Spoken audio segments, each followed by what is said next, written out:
So the whole battle between all the Sunday shows is we can get the top newsmakers. So who can we get? So then they have the newsmaker, then they go to the round table, and it's the same format. It's not driven by issue. So there were times when we would do the round table off the top. We would say the hell with the newsmaker. So there were times when the Obama administration would offer up somebody or Republicans would offer up somebody, and I would go, why? Because all I'm going to get are 8 minutes of talking points, as opposed to, hell, I can say that 8 minutes and have a real substantive dialogue, and then we talk about how do you drive issue. We did and here's a perfect example again of how you think differently, and you will not see CNN do this or MSNBC do this or Fox do it. We did an entire hour on Washington Watch on credit. My producer said, bro, ain't no way in hell you can find a whole hour show on credit report and say, yes, you can.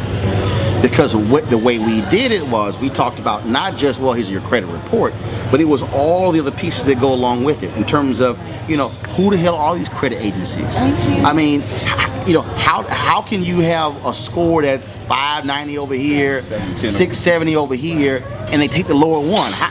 So we dealt with that. We dealt with federal legislation. We dealt with the fact that now an increasing number of states are using credit reports to allow for you to get a job. The people who are in the military are being denied top security clearances because of their credit report. So all of a sudden they looked up and we had this whole show on how credit now is running nearly every aspect of your life. That was one of the most popular shows we did.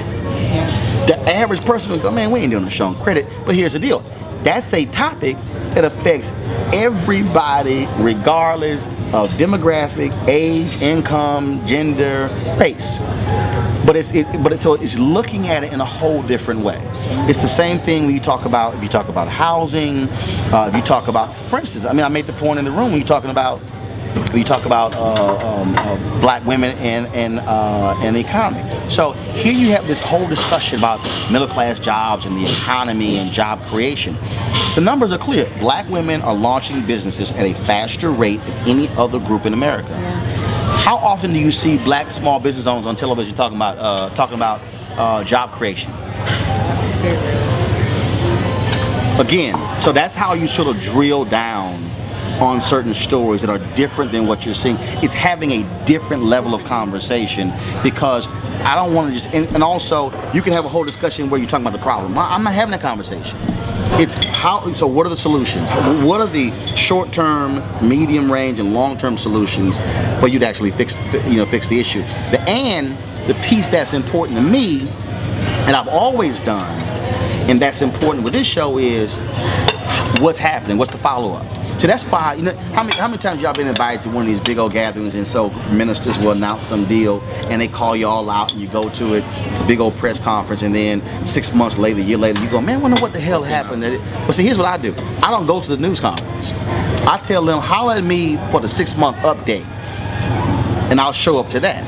And so for us, it's also the accountability part.